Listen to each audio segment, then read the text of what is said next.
Friends, എൻ്റെ ചാനലിലേക്ക് സ്വാഗതം. ഞാൻ വീണ്ടും ഒരു ചുരിദാർ മെറ്റീരിയലിൻ്റെ കട്ടിങ് വീഡിയോ ആയിട്ട് വന്നിരിക്കുകയാണ്.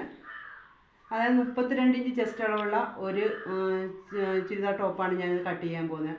ബോട്ട് നെക്കാണ്, പിന്നെ സ്ലീവ്ലെസ് ആണ്. അപ്പോൾ നമ്മൾ വീഡിയോയിലേക്ക് പോകാം. നമുക്ക് ആദ്യമായിട്ട് ഇതിൻ്റെ ലെങ്താണ് അടയാളപ്പെടുത്തേണ്ടത്. ലെങ്ത് അതായത് മെയിൻ മെറ്റീരിയലും മെയിൻ തുണിയും അതിൻ്റെ താഴെ ലൈൻ പീസും ഉണ്ട് കേട്ടോ. ഞാൻ രണ്ട് പീസും കൂടെ ഒന്നിച്ചിട്ടാണ് വെട്ടുന്നത് കേട്ടോ. അപ്പോൾ നമ്മളിത് വെട്ടുന്നതിന് മുമ്പായിട്ട് ഇതിൻ്റെ വർക്കൊക്കെ കറക്റ്റ് ചെയ്തിടണം. താഴെ മുകളിലൊക്കെ ഒരേ ലെവലായിട്ടൊക്കെ ഇതൊക്കെ ആദ്യം നമുക്ക് കറക്റ്റ് ചെയ്യണം കേട്ടോ.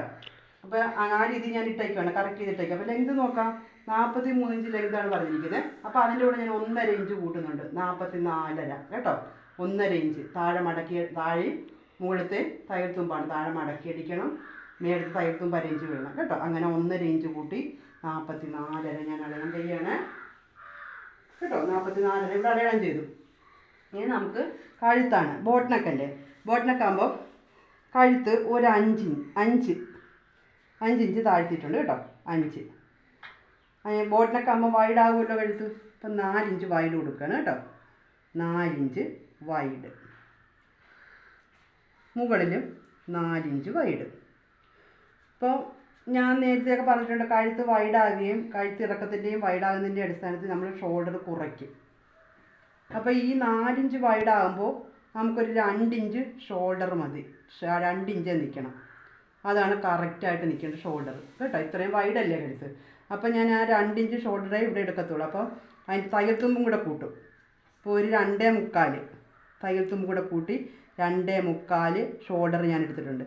തയ്ച്ച് വരുമ്പോൾ ഇത് 2 ഇഞ്ച് നിൽക്കണം, കാര്യം കഴുത്ത് ഇത്രയും വൈഡാണ് കണ്ടോ. 2.25 ഷോൾഡർ. ഇനി നമുക്ക് കാണേണ്ട എന്താണ്, ആം ഹോള്. ആം ഹോള് കാണുന്നത് ഞാൻ പറഞ്ഞുതരാം. ഇതിപ്പോൾ 34, 2 ഇഞ്ച് കൂട്ടി കഴിയുമ്പോൾ 34 ആകുമല്ലോ. 32ൻ്റെ കൂടെ 2 കൂട്ടം 34 ചെസ്റ്റ് അളവാകുമല്ലോ. അപ്പോൾ 34, 32 ചെസ്റ്റ് അളവുള്ളവർക്ക് 6, 6.25 ആം ഹോൾ ഇടിക്കുക. പറഞ്ഞ് മനസ്സിലായ? 34, 32, പിന്നെ 36, 38 വരുമ്പോൾ 6.5 പോവും. പിന്നെ 40, 42 വരുമ്പോൾ 7, അങ്ങനെ 7.5. അത് ചെസ്റ്റ് അളവ് കൂടുന്നതനുസരിച്ച് നമ്മൾ ആം ഹോളിൻ്റെ അളവ് കൂട്ടി കൊടുക്കണം. ഇതിൽ നമുക്കൊരു 6.25 ഇട്ട് നോക്കാം. 6.25 അടയാളം ചെയ്ത് എന്നിട്ട് നമുക്ക് ഇവിടുത്തെ ഷോൾഡറിൻ്റെ കറക്റ്റ് പിടിക്കാം. 6.25 വരുന്നുണ്ടല്ലോ, 6.25 ഷോൾഡർ. ആ 6.25 ഈ ഭാഗത്ത് നമ്മൾ കറക്റ്റ് ചെയ്യണം കണ്ടോ. ആ ലൈൻ കറക്റ്റാകാൻ വേണ്ടിയാണ് കണ്ടോ. 6.25 കറക്റ്റ് ചെയ്ത് കണ്ടോ.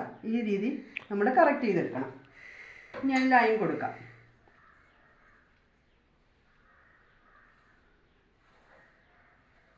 ലൈൻ കൊടുത്തേ, ഇങ്ങോട്ട് ഒരു ലൈൻ കൊടുക്കാം.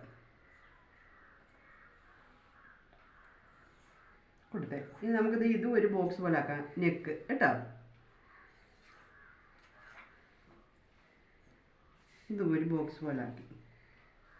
അപ്പോൾ ഇത്രയായ ബോട്ടിനൊക്കെ ഇവിടെ ഒരു കർവ് കൊടുക്കാം കണ്ടോ. ഇങ്ങനെ ബോട്ടിനൊക്കെയാണ് കേട്ടോ. എന്നിട്ട് നമുക്ക് ഇത്രയായ ഇവിടെ ഇതെല്ലാം ബോക്സ് ആക്കി ഇവിടെ ഒരു കർവ് കൊടുത്ത് ഇവിടെ നമ്മൾ 6.25 ഇഞ്ച് ആം ഹോള് കണ്ടെത്തി. എന്നിട്ട് നമുക്ക് ഇവിടെ നിന്നോട്ട് 1 ഇഞ്ച് ചരിച്ചൊരു 1 ഇഞ്ചിൽ ഒരു പോയിൻ്റ് കൊടുക്കാം. 1 ഇഞ്ച്. അപ്പോൾ ഇത് 6.25 അപ്പോൾ ഇതിൻ്റെ പകുതി, അത് 3.25 ഒരു പോയിൻ്റ് കൂടെ കേട്ടോ. 3ഉം ഒരു പോയിൻ്റും കൂടെ, 3ഉം ഒരു പോയിൻ്റും കൂടെ എടുക്കുക. പകുതിക്കൊരു ഡോട്ട് കൊടുക്കുക കണ്ടോ. ഒരടയാളം കൊടുക്കുക. കൊടുത്തിട്ട് ആ അടയാളത്തിൽ നിന്ന് നമ്മൾ ഈ 1 ഇഞ്ചിലേക്കൊരു കർവ് കൊടുക്കാം കേട്ടോ. കണ്ടോ, ഈ 1 ഇഞ്ചിലേക്കൊരു കർവ് കൊടുത്ത് ചെസ്റ്റ് അളവ് കാണുക. ചെസ്റ്റ് അളവ് കണ്ടിട്ട് നമുക്ക് ഇത് അടയാളം ചെയ്താൽ മതി. ചെസ്റ്റ് അളവ് കാണുക. ചെസ്റ്റ് അളവ് 32ൻ്റെ കൂടെ 2 കൂട്ടുമ്പോൾ 34, അതിൻ്റെ 4-1 8.5. അപ്പോൾ 8.5 നമുക്കിവിടെ അടയാളം ചെയ്യാം. 8.5 കണ്ടോ.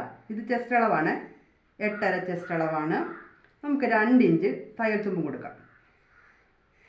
മനസ്സിലായല്ലോ. 8.5 ചെസ്റ്റ് അളവ്, 2 ഇഞ്ച് തയ്യൽ തുമ്പും. ഇനി നമുക്ക് ഈ ചെസ്റ്റ് അളവിലേക്കാണ് ഈ കർവ് ചെന്നെത്തിട്ടത് കണ്ടോ. ഈ രീതി വരണം കണ്ടോ. ഈ ചെസ്റ്റ് അളവിലേട്ട് വരണം ഈ കർവ് കണ്ടോ. മനസ്സിലായല്ലോ. എന്നിട്ട് നമുക്ക് ആം ഹോൾ എത്രയാണെന്ന് കാണണം. ആം ഹോള് 13 എനിക്ക് ഇവിടെ കിട്ടിയിരിക്കുന്നത്. അതിൻ്റെ കൂടെ ഞാൻ 1 ഇഞ്ച് കൂടെ കൂട്ടി കൊടുത്ത് 14. അപ്പോൾ 14ൻ്റെ പകുതി 7. അപ്പോൾ ആ 7 ഇഞ്ച് നമുക്ക് ഈ ചെസ്റ്റ് അളവുമായിട്ട് കറക്റ്റ് ചെയ്യണം. ആം ഹോൾ റൗണ്ട് 7ഉം ഈ ചെസ്റ്റ് അളവ് 8.5 കൂടെ കറക്റ്റ് ചെയ്യണം. ഒരേ രീതി വരണം. അപ്പോൾ അതിന് വേണ്ടി നമുക്ക് ടേപ്പ് ഒന്ന് പിടിച്ചു നോക്കാം. 1/4 ഇഞ്ച് തയ്യൽത്തുമ്പ് വിട്ട് നമ്മൾ ഇച്ചിരി ഇങ്ങോട്ട് അകത്തി, നമ്മൾ അകത്തി ഒരു 1/4 ഇഞ്ച് അകത്തിയല്ലേ സ്റ്റിച്ച് ഇടുന്നത്. ഈ ലൈനിൽ കൂടെ അല്ല ഇച്ചിരി അകത്തി തയ്യൽത്തുമ്പിട്ടല്ലേ. അപ്പോൾ ആ ടേപ്പ് അതേ രീതിയിൽ അകത്തി ഇങ്ങനെ വെച്ച് ആ 7 ഇഞ്ച് വരുന്നുണ്ടോ എന്ന് നോക്കണം. വരുന്നുണ്ടേ, കണ്ടോ? 7 ഇഞ്ച് കിട്ടി. അപ്പോൾ ഈ രീതി നമ്മൾ കറക്റ്റ് ചെയ്യണം. ഇതിപ്പോൾ 7 ഇഞ്ച് നമുക്ക് കിട്ടിയില്ലെങ്കിൽ എന്ത് ചെയ്യണം? ഇച്ചിരിയും കൂടെ താഴ്ത്തി കൊടുക്കണം. ഇപ്പോൾ 6.25 എന്നുള്ളത് 6.5 ആക്കണം. കണ്ടോ? കൂടുതലാണെങ്കിൽ എന്ത് ചെയ്യണം? നമ്മൾ ഇപ്പോൾ ഈ 6.25 കുറച്ച് 6 നിർത്തണം. അപ്പോൾ 7 കിട്ടും. അങ്ങനെയുള്ള വ്യത്യാസങ്ങൾ നമ്മൾ കട്ടിങ് ശ്രദ്ധിക്കണം കേട്ടോ. ഇപ്പോൾ കുറവാണെങ്കിൽ എന്ത് ചെയ്യണം? ഇപ്പോൾ കുറവാണെങ്കിൽ നമ്മൾ പിന്നെ 6.25 എന്നുള്ളത് 6.5 ആക്കുക. അപ്പോൾ കറക്റ്റ് കിട്ടും, 7 ഇഞ്ച് കിട്ടും. കൂടുതലാണെങ്കിലാ നമ്മൾ മേലോട്ട് കയറ്റി അത് കുറച്ച് കൊടുക്കുക കേട്ടോ. അങ്ങനെയൊക്കെയാണ് കട്ടിങ്ങിൽ ഒരേ കുടുക്ക് വിദ്യ. അപ്പോൾ ഇനി അടുത്തായിട്ട് നമുക്ക് കാണേണ്ടത് പിന്നെ ഷെയ്പ്പല്ലേ. ഷെയ്പ്പ് ഷോൾഡറിൽ നിന്ന് താഴോട്ടുള്ള ലെങ്ത് 14 കേട്ടോ. 14. നമുക്ക് അവിടെ ഒരു ലൈൻ കൊടുക്കാം. 14 ഒരു ലൈൻ കൊടുക്കാം. ഓക്കെ, 14 ഒരു ലൈൻ കൊടുത്തു. ഇനി ഷേപ്പ് എത്ര ആണെന്ന് നോക്കാം. ഷേപ്പ് 27 27ൻ്റെ കൂടെ എത്ര ഇഞ്ച് കൂട്ടുണ്ട്? 2 ഇഞ്ച്. ലൈൻ തുണി കാരണം 2 ഇഞ്ച് കൂട്ടുമ്പോൾ 29 വരും. അപ്പോൾ 29ൻ്റെ 4 7.25. ഷേപ്പ് അപ്പം 7.25 കണ്ടോ? ഷേപ്പ് 7.25. 2 ഇഞ്ച് ലൂസ് കൊടുത്ത്. ഓക്കെ, അതിപ്പോൾ അത്ര ആയല്ലോ. ഇനി നമുക്ക് എന്താ കാണേണ്ടത്? ഹിപ്പ്. ഹിപ്പിൻ്റെ സ്ലിറ്റ് എന്താ അതിന് വേണ്ടത്? ഷോൾഡറിൽ നിന്ന് താഴോട്ടുള്ള ലെങ്ത് എനിക്കിവിടെ കിട്ടിയിരിക്കുന്നത് 20.5 കേട്ടോ. 20.5 പോയിൻ്റ് കൊടുത്തേ. ഞാൻ അതിൻ്റെ ലൈൻ കൊടുക്കുകയാണ്. അതിന് ലൈൻ കൊടുത്തു. ഇനി ഹിപ്പ് എത്ര ഇട്ടിരിക്കുന്നത് എന്ന് നോക്കാം. ഹിപ്പ് എനിക്ക് 32 ഇട്ടിരിക്കുന്നത്. അതിൻ്റെ കൂടെ ഞാൻ 2 ഇഞ്ച് ആഡ് ചെയ്ത് 35 ആക്കി. അതിൻ്റെ 35ൻ്റെ 4 കാണുക. 35 4 8.25 വരും. ആ 8.25 ഞാൻ ഹിപ്പിൻ്റെ അടുത്തും അടയാളം ചെയ്തു. കണ്ടോ? അതിൻ്റെ കൂടെ ഞാനിവിടെ 1 ഇഞ്ച് തയ്യൽത്തും കൊടുക്കത്തുള്ളൂ കേട്ടോ. ഹിപ്പ് എപ്പോഴും നമ്മൾ പെർഫെക്റ്റ് ആയിട്ടിരിക്കണം. അപ്പം നമ്മൾ ഹിപ്പ് എപ്പോഴും ശ്രദ്ധിക്കണം. 1 ഇഞ്ച് കൂടുതൽ ഒരിക്കലും തയ്യൽത്തുമ്പ് കൊടുക്കരുത്. ഇവിടെ എല്ലാം നമ്മൾ 2 ഇഞ്ച് കൊടുത്തു. പക്ഷേ ഇവിടെ 1 ഇഞ്ചേ കൊടുക്കാവുള്ളൂ. അത് എപ്പോഴും ശ്രദ്ധിക്കുക. ഇനി നമ്മൾ എന്താ കാണേണ്ടത്? താഴത്തെ വിരിവ്, ബോട്ടം വിരിവല്ലേ, അത് കാണുക. അതായത് നമുക്ക് ഹിപ്പ് കിട്ടിയിരിക്കുന്നത് 35. 2 ഇഞ്ച് കൂട്ടി 35 ഹിപ്പ് കിട്ടിയില്ലേ? അതിൻ്റെ കൂടെ ഹിപ്പ് എത്ര കിട്ടിയോ അതിൻ്റെ കൂടെ 2 ഇഞ്ച് കൂടെ ആഡ് ചെയ്ത് നമ്മൾ താഴത്തെ വിരിവ് കണ്ടെത്തുക. അങ്ങനെ 35ൻ്റെ കൂടെ 2 കിട്ടിയപ്പോൾ എനിക്ക് 2 കൂട്ടിയപ്പോൾ എനിക്ക് 37 കിട്ടി. മനസ്സിലായില്ല? ഹിപ്പിൻ്റെ കൂടെ 2 ഇഞ്ച് കൂട്ടി താഴത്തെ വിരിവ് നമുക്ക് കറക്റ്റ് ചെയ്യാം. 32.5ൻ്റെ കൂടെ 2 ഇഞ്ച് കൂട്ടിയപ്പോൾ 37 കിട്ടി. അതിൻ്റെ 4 എത്ര വരും? 9.25. അതാണ് താഴത്തെ വിരിവ്. ഓക്കെ, 9.25 ഞാൻ അടയാളം ചെയ്തു. താഴത്തെ വിരിവ് കിട്ടിയേ. ഇനി അതിൻ്റെ കൂടെ 1 ഇഞ്ച് കൂട്ടി കൊടുക്കുക തയ്യൽത്തുമ്പോൾ. നമ്മൾ മുകളിൽ ഹിപ്പിൻ്റെ ഭാഗത്ത് 1 ഇഞ്ചല്ലേ കൂട്ടിയത്. അപ്പോൾ താഴത്തതും 1 ഇഞ്ച് തന്നെ കൂട്ടി കൊടുക്കുക. ഇനി നമ്മൾ എന്താ ചെയ്യേണ്ടത്? ഈ പോയിന്റുകളെ തമ്മിൽ നമ്മൾ കറക്റ്റ് ചെയ്യുക. അതായത് ഇത് ശരിക്കുള്ള ബോഡി മെഷർമെൻറ്റ് നോക്കുക. നമ്മൾ ചെസ്റ്റ് അളവിൽ നിന്ന് ഷേപ്പിലേക്ക് വന്നു, അവിടുന്ന് ഹിപ്പിലേക്ക് വന്നു, കണ്ടോ? പിന്നെ താഴത്തെ വിരിവിലേക്ക് പോകാൻ നമുക്ക്. താഴത്തെ വിരിവിലേക്ക് പോകാം. താഴത്തെ വിരിവിലേക്ക് കറക്റ്റ് വരും. ഇനി നമ്മൾ തയ്യൽത്തുമ്പ് ആഡ് ചെയ്തത് കണ്ടോ?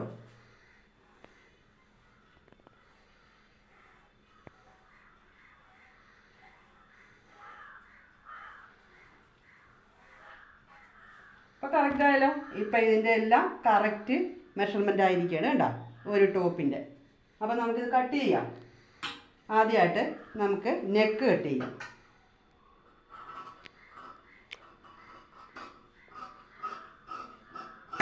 ഓക്കെ, അത് കഴിഞ്ഞിട്ട് താഴത്തുനിന്ന് തുടങ്ങാം.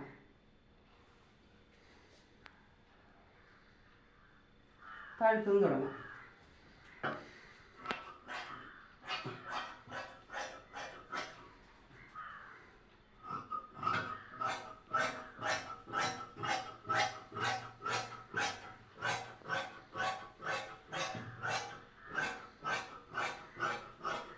ഓക്കെ,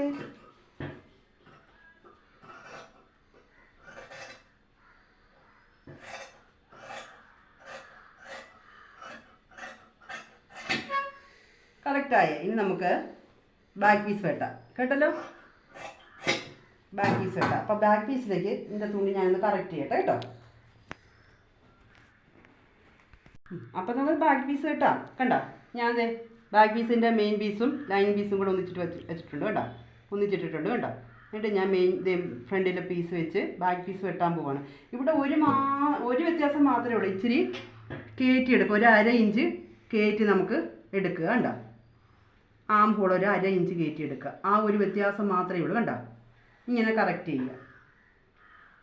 കണ്ടോ, ഈ ഒരു വ്യത്യാസം മാത്രമേ ഉള്ളൂ. Back piece വെട്ടിയെടുക്കുക.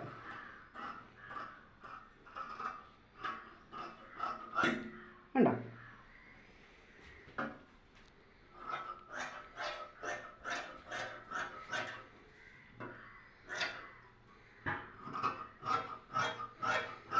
ഇതിൻ്റെ കട്ടിങ് തീർന്നിരിക്കുകയാണ്. കണ്ടോ, ഇതിൻ്റെ സ്റ്റിച്ചിങ് വീഡിയോ ഞാൻ ഇടേണ്ട കാര്യം, ഇതുപോലെ ഒരു സ്ലീവ്ലെസ് പിന്നെ നെക്ക് വൈഡിൻ്റെ ഒരു സ്റ്റിച്ചിങ് വീഡിയോ ഞാനിപ്പോൾ ഇട്ടതേ ഉള്ളൂ. അപ്പോൾ ഇത് ചെസ്റ്റ് അളവ് വ്യത്യാസമാണെന്ന് മാത്രമേ ഉള്ളൂ, ബാക്കിയെല്ലാം കറക്റ്റാണ്. മനസ്സിലായ? കട്ടിങ്ങും എല്ലാം ഇതേപോലെ തന്നത്തെ ഒരു വീഡിയോ ആണ് ഞാൻ ഇട്ടേക്കുന്നത്. ചെസ്റ്റ് അളവ് വ്യത്യാസം മാത്രമേ ഉള്ളൂ. അപ്പം ഞാൻ ഇതിൻ്റെ സ്റ്റിച്ചിങ് വീഡിയോ ഇടണ്ടല്ലോ, മിനിഞ്ഞാന്ന് അങ്ങോട്ട് ഇട്ടതേ ഉള്ളൂ, കഴിഞ്ഞ ശനിയാഴ്ച അങ്ങോട്ട് ഇട്ടതേ ഉള്ളൂ. അപ്പോൾ ഇതാണ് ഇതിൻ്റെ മെഷർമെൻറ്റ്. കണ്ടല്ലോ. അപ്പോൾ ഈ രീതി നമുക്ക് പെട്ടെന്ന് തയ്ച്ചെടുക്കാം. ഞാൻ പറഞ്ഞതുപോലെ തന്നെ പിന്നെ നമ്മൾ ക്രോസ് പീസ് കൊണ്ട് ലൈനിങ് പീസും മെയിൻ പീസുമായിട്ട് ആദ്യമേ എല്ലാം അടിച്ചെടുക്കണം. മെയിൻ പീസും ലൈൻ പീസുമായിട്ട് ആദ്യമേ അടിച്ചെടുക്കണം. ബാക്ക് പീസും ഫ്രണ്ട് പീസും അങ്ങനെ അടിച്ചെടുത്തതിന് ശേഷം നമ്മൾ ക്രോസ് പീസ് വെച്ച് അതേപോലെ ഫിനിഷ് ചെയ്യാം. അല്ലെങ്കിൽ നമ്മൾ പിന്നെ ക്യാൻവാസ് വെച്ചാണെങ്കിലും ഒട്ടിച്ചാണെങ്കിലും ഇത് ഫിനിഷ് ചെയ്യാം. 2-3 രീതിയിൽ നമുക്ക് ഇത് ഫിനിഷ് ചെയ്തെടുക്കാം. ലൈനിങ്ങിൻ്റെ ഉള്ളിൽ ക്യാൻവാസ് വെച്ചിട്ട് ലൈനിങ്ങുമായിട്ട് ഫിനിഷ് ചെയ്യാം. ഞാനതൊക്കെ വീഡിയോ ഇട്ടിട്ടുണ്ട്. അപ്പോൾ അങ്ങനത്തുള്ള വീഡിയോകൾ ഞാൻ ഇനിയും ഇടാം കേട്ടല്ലോ. അപ്പം ഈ രീതിയിൽ ഇപ്പം ഞാനിത് ചെയ്യാൻ പോകുന്ന ക്രോസ് പീസ് വെച്ച് ഞാൻ കഴിഞ്ഞ പിന്നെ വീഡിയോ കാണിച്ചില്ല, അതുപോലെ തന്നെ ക്രോസ് പീസ് വെച്ചാണ് നെക്കും ആം ഹോളും എല്ലാം ഫിനിഷ് ചെയ്യാൻ പോകുന്നത്. അപ്പോൾ പിന്നെ ഈ രീതി നമുക്ക് ഫിനിഷ് ചെയ്യാം. അപ്പം ഞാൻ ഇനി കൂടുതലൊന്നും പറയുന്നില്ല. ഇപ്പം നിങ്ങൾക്ക് എല്ലാവർക്കും മനസ്സിലായെന്ന് ഞാൻ വിശ്വസിക്കുന്നു. അപ്പം എൻ്റെ വീഡിയോ ഇഷ്ടപ്പെടുകയാണെങ്കിൽ സബ്സ്ക്രൈബ് ചെയ്യുക, ലൈക്ക് ചെയ്യുക, ഷെയർ ചെയ്യുക, കമൻറ്റ് ചെയ്യുക. ഞാൻ ഇനിയും ബ്ലൗസിൻ്റെ കട്ടിങ് വീഡിയോയും ചുരിദാറിൻ്റെയും പല വീഡിയോ ആയിട്ട് ഇനിയും നമുക്ക് കാണാം. Okay, see you, Tata.